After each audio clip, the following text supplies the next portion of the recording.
नमस्कार साथियों, आज की वीडियो हम जानने वाले हैं 2026 सीटेट में जो उसका पेपर हुआ उसका आंसर की देखने का प्रयास करेंगे। तो सभी देखेंगे। पहला प्रश्न है कि क्या किसी व्यक्ति का जैविक रूप से निर्धारित जेंडर अपने साथ वे सभी विशेषताएं लाता है जो किसी के सामाजिक रूप से निर्मित जेंडर को परिभाषित करती है। तो इसका आंसर हमारा है पहला, प्रकृति प्रवेश का विकास पर प्रभाव पड़ता है। और दूसरा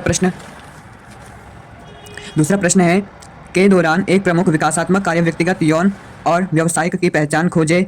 तो इसका है किशोरावस्था।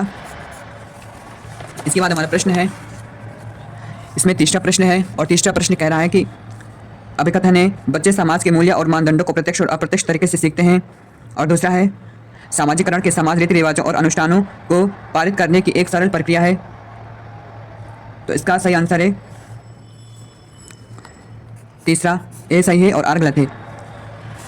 अब चौथा प्रश्न है, इसमें पूछा गया है जीन पियाजे के संज्ञानात्मक विकास के सिद्धांत बोला उनके अनुसार कौन सी क्षमता है जो औपचारिक संक्रियात्मक को मूर्त संक्रियात्मक सोच से भिन्न उत्पन्न करती है। तो हमारा है इसका है पहला, मूर्त तर्क।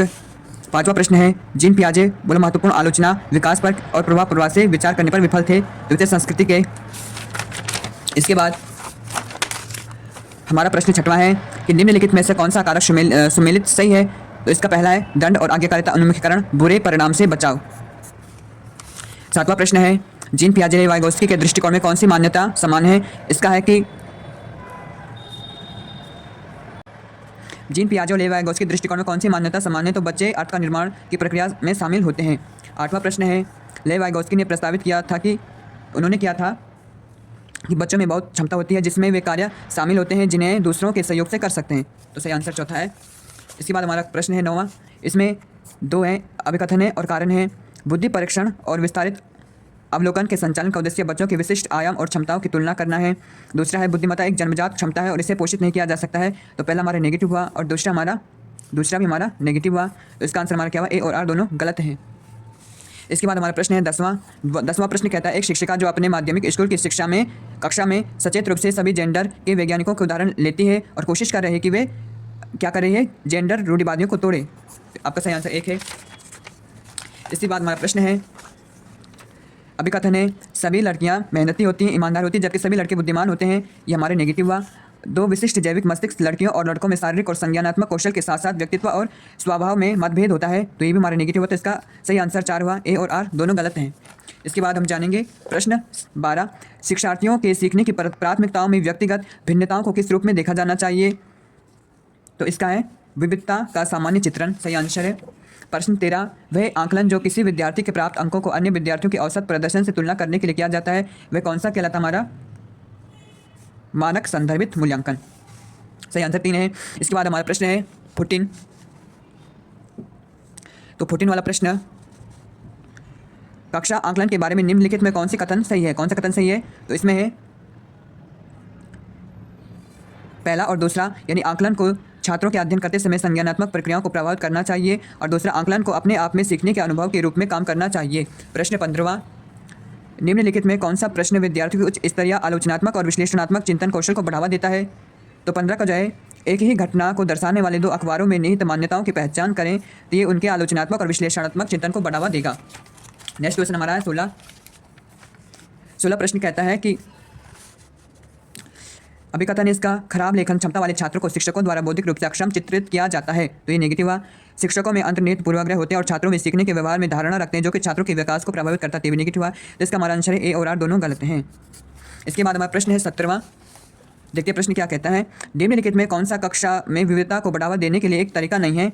तो 17 प्रश्न का आंसर हमारा होगा तीसरा, विद्यार्थी की पृष्ठभूमि और संस्कृतियों के आधार पर पूर्वाग्रह के अनुकूल व्यवहार करना। प्रश्न 18वां। तो 18वां प्रश्न हमारा क्या कहता है कि निम्नलिखित में से अधिगम अक्षमता इसके कारण होने वाली चुनौती का सही मेल कौन सा है। तो हमारा है दूसरा, लेखन वैकल्य सूक्ष्म पेशिया कौशल और वर्तनी को प्रभावित करता है। प्रश्न 19, स्वलीनता से जूझ रहे विद्यार्थियों को आसानी होती है। इसमें तीसरा, परिचित अपूर्वनुमेय दिनचर्या का पालन करने में। 20 प्रश्न है, प्रतिभाशाली बच्चों के बारे में निम्नलिखित में कौन सा कथन सही नहीं है। तो उनका है कि प्रतिभाशाली बच्चों में जिज्ञासा कम नहीं होती है और उनकी कल्पना शक्ति भी कमजोर नहीं होती, लेकिन ये आंसर गलत है। इसके बाद हमारा प्रश्न 21वां है, विद्यार्थियों द्वारा स्वयं की त्रुटि विश्लेषण क्या कहलाता है। तो इसका सही आंसर है विद्यार्थियों को अधिगम स्मृति बनाए रखने में सहायता प्रदान करता है। प्रश्न हमारा 22वां है। इसमें है घोषणात्मक ज्ञान और प्रक्रियात्मक ज्ञान के संबंध में निम्नलिखित में कौन सा कथन सही है। तो 22 का आंसर होगा हमारा 3। प्रक्रियात्मक ज्ञान और आमतौर पर कार्यविधि उन्मुख होता है। प्रश्न संख्या 23 इसका है जिन विषय वस्तुओं को मौजूद संज्ञानात्मक संरचना में विस्तार से या संशोधन की आवश्यकता होती है उन्हें हम सीखने में यह समय लगाता है और वे अवधि के लिए स्मृति बन जाते हैं। तो इसका सही आंसर है 1 लंबा और लंबी। और 24 जो हमारा प्रश्न है इसमें हमारे अभिकथन और कारण है शिक्षकों को बच्चों को ऐसे प्रश्न पर ध्यान केंद्रित करने के लिए प्रोत्साहित करना चाहिए जैसे कि मेरे सीखने का लक्ष्य क्या है और कहाँ पहुँचने के लिए मुझे क्या करना चाहिए। और तो इसका क्या है, ये पॉजिटिव है। और दूसरा, जब छात्र समझते हैं कि उनके काम के प्रति आत्म मूल्यांकन कैसे किया जाए तो वे इस समझ का उपयोग खुद सीखने और अपने प्रगति को मापने के लिए कर सकते हैं। ये भी पॉजिटिव है, अर्थात ए और आर दोनों सही हैं और आर एक ही सही व्याख्या करता है। हमारा प्रश्न 25वां है। तो 25वां प्रश्न है अधिगम के निर्देशित खोज आधारित परिणाम में। तो पहला है, इसका तीसरा आंसर है शिक्षार्थियों को स्वयं के लिए ज्ञान रचना एवं अवसर प्रदान किए जाते हैं। प्रश्न 26 निम्नलिखित में कौन सी रणनीति बच्चों में वैचारिक समझ विकसित करने में प्रभावी नहीं है। इसका सही आंसर है विद्यार्थियों से परिभाषा को ज्यों का त्यों के लिए कहना, तो ये प्रभावी नहीं होगा। इसके बाद हमारा प्रश्न है 27वां, एक सक्रिय माध्यमिक विद्यालय कक्षा जिसके सैद्धांतिक सिद्धांतों पर स्थापित की जानी चाहिए। तो वो हमारा है 27 का सही आंसर है 3 यानी सामाजिक रचनावाद। तो एक सक्रिय विद्यालय में सामाजिक रचनावाद होना चाहिए। और इसके बाद हमारा प्रश्न है 28 जिसमें है कि समानुभूति या समझने की योग्यता पर निर्भर करती है कि दूसरों की भावनाएं हैं और उनकी भावनाओं के अनुमान के लिए। और दूसरा इसका कारण है भावनाएं और संज्ञान एक दूसरे से संबंधित नहीं है। तो इसका सही आंसर है एक ए और आर दोनों सही है और आर ए की सही व्याख्या करता है।